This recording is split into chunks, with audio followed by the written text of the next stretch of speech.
Okay, here we are. Well, welcome back, everybody. Thanks for coming along to check out another lockdown story. And today I am joined by Samira Musa. Hi, Samira. How's things? Hey, I'm good. How are you?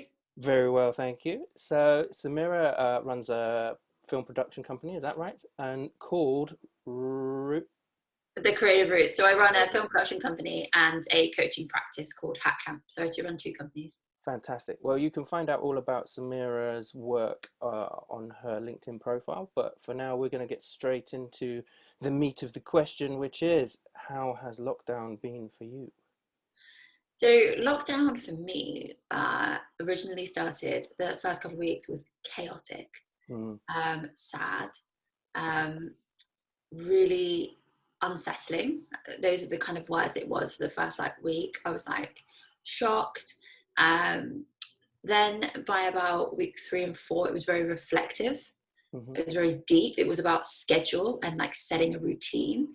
Um, and then I started to really, like 5 and 6 was really about, okay, now what's the next chapter? And really working on myself and some highs and lows about myself, finding things out that I didn't know before, pivoting the business, trying every pivot.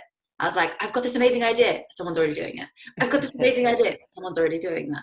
Like, It doesn't always matter that someone's already doing it. Sometimes that's good validation, and if you can do it better, then why yeah. not? Yeah, and I think for me it was kind of one of those things where I was just like, no, there's something else, and I knew there was more. There was, and you just keep going. And I think lockdown for me has just been uh, a thread of emotions, and I use that in a sense of like really like weaving in everything that I've learned about myself and everything that I've learned about others, everything I've learned about the world. And that's kind of how it was been feeling.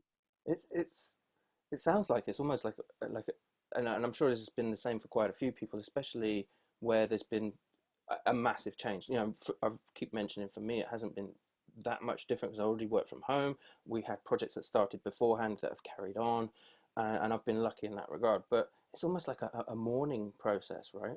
Quite literally, from a psychology point of view, you have to go through these stages of realizing what's been lost, what could replace it. Mm. I suppose the big thing though that none of us are able to process yet is what's the long term, and but anyway, let's carry on about the here and now, so you're still sort of um, not isolating as such, but you're at home, you're not out and about particularly, because obviously with filming that's going to be really hard to do Yeah. with social distancing, right? So what else have you been up to? So, just to kind of touch upon something you mentioned is like with my roles, just to kind of give context, in film or in coaching, a lot of my stuff was face to face. So my coaching went online, which is great. But the coaching business is quite young, so it wasn't something that's been established. My film business has been established for a lot longer, and me in film has been established in like 10 years. So Yep. it was something for me that I have to do on the spot. I have to go to buildings, I have to meet people, I have to hire crew and all of that. So for me, it really shifted Mm. very quickly. So it was like I was out all the time and I was never home. So I had to adjust to being at home and Yeah, then right. working from home. And I was like, Yeah, what is this? what is home? Like, I have this place, I just sleep, eat, and leave. Yeah, yeah, yeah. So it was that adjustment period, and it was a loss. It was a sense of loss and a sense of like I've lost something. Um, and yeah, so that's kind of where I felt. And then it, since the easing of lockdown, I haven't ran out to No. do everything I was doing before, because I really feel like we're given the opportunity to rethink how we worked before. So a lot of my stuff is still online actually, and a lot of the producing work that I'm doing, we're trying to keep it at home as much as possible. So we're actually shifting a lot of our work online. We're trying new ways of filming. And once we are in a space of being able to safely record outside of the 2 meter distance, we need to be able to, actors need to be in close proximity at times, Mm. then we'll go back to production. But now we're thinking of smart ways of moving and smart ways of doing things. I think I don't just want to run out. I really want to take the moment of what's happened and what we've went through, and not discard all the work that I've done anyways during this time. Yeah. Well, to quote the great Frank Zappa, uh, necessity is the mother of invention, right? And I think that's the right quote. Anyway, what I Sounds have great. seen is a lot of innovation. I think I keep coming back to that story about the ventilators that a couple of universities collaborated with. I think it was Mercedes-Benz Formula One team, and within 3 weeks they were ready to go into not quite mass, but production of 5,000 units a week or something. It's like, well, why can't we innovate like that all the time? It's great to hear that you're really delving into the opportunities that this presents, rather than either rushing back into how things were, or dwelling on the negatives. So, oh, that's great. So Yeah. what we've sort of shifted into this whole return to work concept then. So return to work will be different for you and those you work with. Uh, but what about the coaching then? So what was the transition online like? How did that go? Was it relatively smooth? Was everyone open to it? Yeah, so we had so I'm still training Yeah. Animas, a great coaching space to be part of. And when we were going online, some of my colleagues who were training with me didn't want to go online, but I continued my training online. So my training went online, and that was a big difference, because before I was spending 2 days in an immersive classroom experience, and I was like with people, and I was able to coach and train during that. So it was a very different experience. Mm, So then when we went online, we were like, oh, we don't know if this is going to be the same. mm, And actually, it was great. It actually gave us one of the things that we struggled with before lockdown, and when it was in this space, was that for the whole 2 days, we felt like we were in this bubble, right. and it was like a all-consuming Mm, bubble, and you couldn't get a break from it. Whereas when we were at home, lunchtime, we were like, okay, bye guys, switched off our computers, okay. and Bit more natural, not it less was intense, right?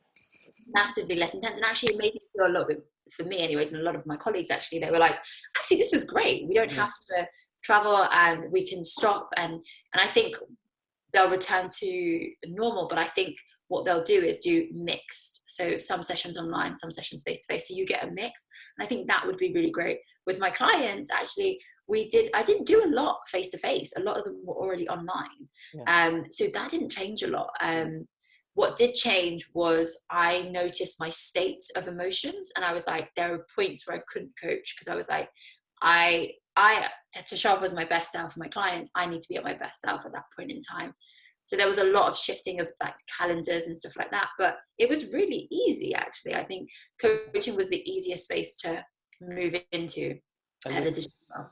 so some of that one to one and some one to many, then, is it? All Yes. right.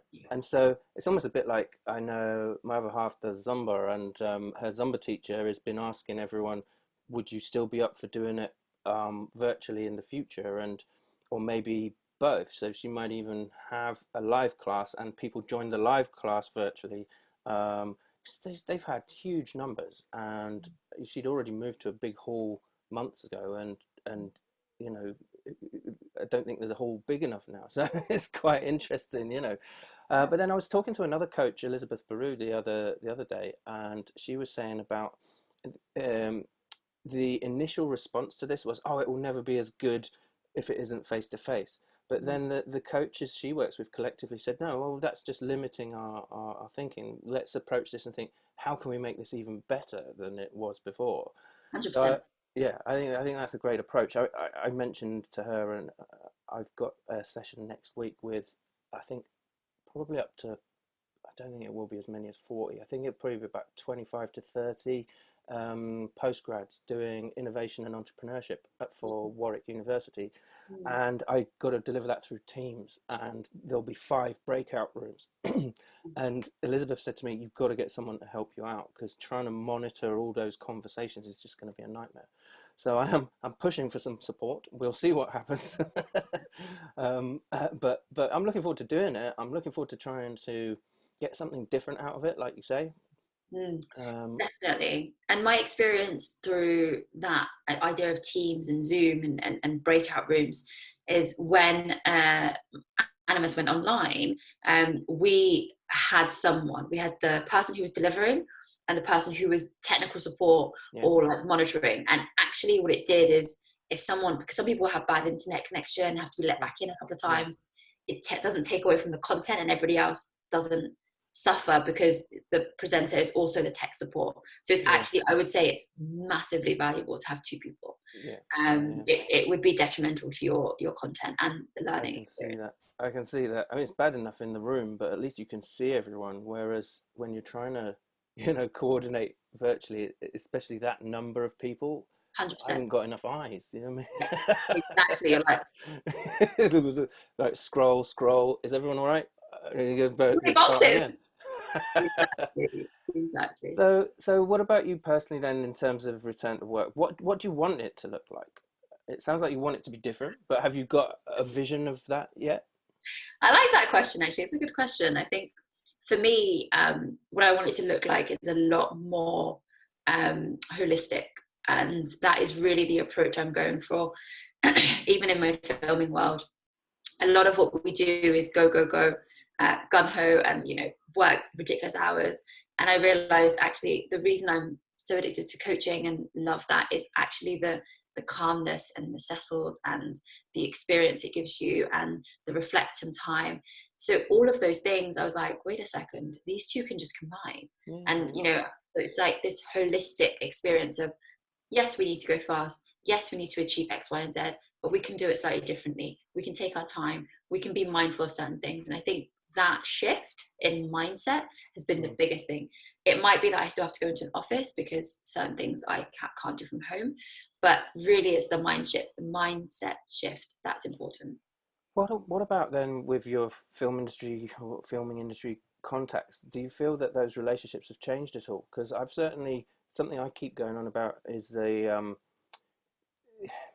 the business connections have changed, because you're seeing each other at home and kids running by or whatever, and it's fine, it's great, and the connections have become more human Mm. in the business world, and I'm really worried that we'll lose that. And it seems to be relevant to what you were saying about how people treat each other in film. Is to say, we just got to get this done. Well, Mm. actually, we have got to get it done, but we're still people, and you know, we're not machines. Exactly. And I think it's interesting because I haven't had a lot of Zooms with like clients in terms of film or production, but I've had a lot of conversations and I've joined a lot of online Zooms where people are talking. And a lot of the shift really is that people are like, wait a second, like I am actually human. And that realization of like, I'm not a machine. And the fact that so many has slipped through the net with any of the funding that's available or any of the government support that's available. Like the film industry is really impacted. The creative industry and the creative Mm. arts has really been impacted Oh, financially. massively. So like I think a lot of people have woken up to the fact that like I need to take care of myself before I can take care of someone else. And I think it's really important.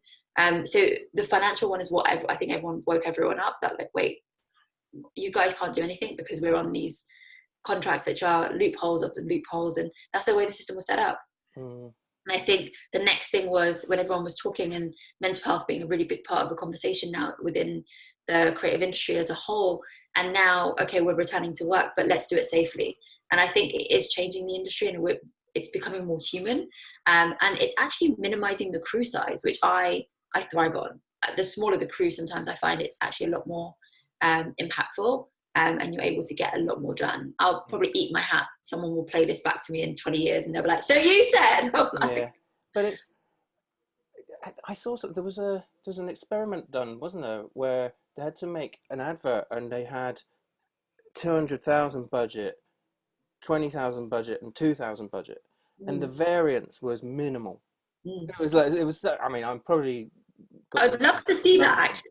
I can't remember what it was called, but yeah, it was awesome. And but it just goes to show, and we used to talk about this in sort of marketing world as well. It was like, actually, the more constraints you have, the more creative you can be in a lot of ways, because it gives you something to work with, and there's no wastage, right? Yeah. And I think that's the thing. It's about making sure The other thing I don't want it to do is to underpay people, because when we small down the crew, we're expecting people to do 2 jobs or 3 jobs. And I think that has to be addressed in this entity. And, you know, the budgets can be whatever size they need to be to fit it. But for me, the size of the crew and how you look after the team is actually so important. And that is, if you can have a crew of 10 versus a crew of 30, that 10, you'll be able to give them all your attention and as much help as you need. I always compare this sort of film industry, well, they called it the Hollywood model, don't they, in terms of pop-up teams to deliver big projects. And you know, so when I'm trying to describe what Skills Hive do to people that are new to sort of projects and pop-up teams and freelancers, I often use that as a reference point. And I wonder if you've experienced, is it a bit like what we do at Skills Hive, whereby I can pick people that I want to work with because I think they're going to be great for the project. Quite often they've not had direct experience of that sector, or that, you know, they've got the skills that I can see, transferable skills and what have you. And actually that becomes a really good negotiation point of, would this experience be of value to you? In which case, can you do me a good deal on your rates? Because then everyone gets a great deal, right? The people in the team are getting new experience that will help them get more work in new areas. The client is not taking the risk on that because I take the risk on that, but I'm getting some great rates. And so the client gets amazing value.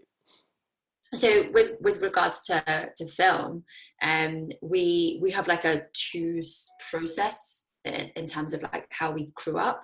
So we've got like high end budgets, which require equipment which is quite specialist, which is restricted. Certain people can only do those things, and they're rated. And then there's union rates as well, and there's Spec 2 rates and pack rates. Right. So within that, we don't mess around with rates. We don't barter with those kind of things. So that is kind of like locked in a box. And then the other one is independence and short films, where we would bring teams on board. Like you said, we won't bring an entire team that's new. We would bring on maybe like 1 or 2 people who have not done otherwise, right? We've done something, but we would bring them on and we would give them the support and the care that they need to be able to develop them themselves. And sometimes, like for example, myself, I've been working with Fiona Lamptey, who's an incredible producer, and I started working with her very early on, and she was like, great. And now she brings me into projects and I will bring her into my projects because both of our expertise are fantastic. But I've learned a great deal from her, and there are things that I can't do, like that she can do, and now she's taught me how to do those things. So I'm highly experienced in my field, but there are things within even my field that I haven't had a chance to unlock, essentially. So that's where it really comes into play. So it is like Skills Hive model. We build teams for each project depending on the size of the project, depending on the outcomes and deliverables, but it also is in line with on the unions and everything that like you would do as well. So that's how we work. Yeah, no, I understand there's some industry standards and sort of infrastructure you've got to work within, but it's important, I think, to give people those opportunities. And I mean, I don't know if you did any work with us on projects with Slenky, but Cess Richards and the guys at Slenky do some amazing stuff around giving people their shot, their opportunity to learn, their opportunity to kick on and progress in a certain industry. But what about long term then? What do you feel? You know, I've got this internal debate at the moment. Do I agree with the media that we all need to focus on economic recovery and going back to a version of what it was? Or is there an opportunity to not necessarily press reset, but certainly review, maybe reform some of the global economic system in some way? I mean, well, I've shared my opinions a few times already. What are yours? So I think there's the government has a quota to meet. They have numbers they have to meet, and the way that they know how to meet those is the model that they've used for centuries. So for them, they're like, okay, do this. But if you look back in time, there's people like myself and yourself who are entrepreneurs who go, that's your way of working, 9 to 5, no thank you, I'm going to go and do over here. Yeah. And actually, we have a massive impact on the economy, which isn't sometimes rated or given, but when they say go back to normal, the way what I hear is go back and do what you do best. And I'm Yeah. like, okay, I can do that. Yeah. And I I think like that's that. how I hear that. And for me, it's like I'm not hearing go back and do 9 to 5, go back and spend the money that you're going to spend. Actually, what I'm hearing is go back and change the way you work so it's better for you and your team. Go back and make sure that it's secure in finances for you and your team. So you don't, if this does happen again, you're not in a position where you're like, how am I going to pay the rent, or how am I going to do X? And your team aren't in that position. So for me, it's like, yes, I can listen to their advisors in a sense of economy. If I'm in banking, that applies to them. If I'm in, but what I do and what you do is so unique and such an important part of the next generation that I just hear, go back to what you do best and do it better. And that's how I hear it. No, I like that. I like that. What about though the sort of macro level? I was talking to a guy who works in investment the other day, and I was saying, but when you see all this furlough scheme and all the very generous sort of bounce back loans and what have you, I think it's fantastic. Don't get me wrong, and I think it's really important, and I think it's going to help. However, part of me is thinking the same as I did with in 2008 with quantitative easing. It's like, doesn't this make a bit of a mockery of the whole system? If people, if the governments can just go, well, we've just found a load of money and we've borrowed it. You shouldn't borrow so much money, but we can, and we're just going to throw it around. And look, again, I think it's the right thing to do in the current situation, but thinking, what's the word, sort of theoretically, doesn't it sort of suggest that the whole model is sort of broken now, right? Is there Yeah, some alternative? And it's not that far away from the concept of a universal income, really, the state we're in at the moment. it's Uh, really not at so, all. Yeah. so perhaps there's an opportunity to pursue that as a longer term economic strategy. But you know, who am I to say? I just want to sort of stimulate some debate. No, I think I agree with you. I think universal, if you're looking at it in a macro level and not a micro level, I think there is some structural changes that have to happen. And for me, one of them is universal credit. I agree with you. I think having universal credit for everybody means that you can live and actually thrive, not survive. And Yeah, I and play to your completely strength. agree with that. I Creates the think space. yeah, exactly. And I think what the government are doing is they've shown their hand by we can print money. We can just get them to print it. It's like, oh, you can? Okay, so can I have some, please? But on a global So scale as well, right? And to address perhaps some of the sort of poverty elsewhere, where if we found a level playing field globally of some sort of universal income, then maybe that is workable in some sense. no, I really like that idea actually. I think there is space for it, but whether there is economical desire from those who are in power is a very different thing. Yeah, and that's pretty much where the conversation went with the guy in the finance industry, which was, the political infrastructure is so short term that it's not in anyone's interest to rock the boat, right? No way. But there Yeah. we are. Well, but so let's finish with a positive then. So going back to your vision for the new normal for you and your teams. So is there a project you've got in the pipeline that you want to speak about? Something you're looking forward to doing? Yeah, I'm actually really excited. So we've got I'm working with Fruit Tree Media at the moment, which is a production company run by Fiona Lumpty, as I said before, and we're actually working on some exciting project, which is going to be on Film 4. So I will drop all the details when Yeah. it's ready, but When it's not watch the space. embargoed. Yeah, don't tell us anything we're not allowed to know. Exactly. I'm like, oh, I don't know what I'm supposed to say, Oh, that's but it's, fantastic. it's public knowledge that we're working with them. It's public knowledge that we're working on projects. But yeah, I think it's going to be super exciting. So just looking forward to putting that out.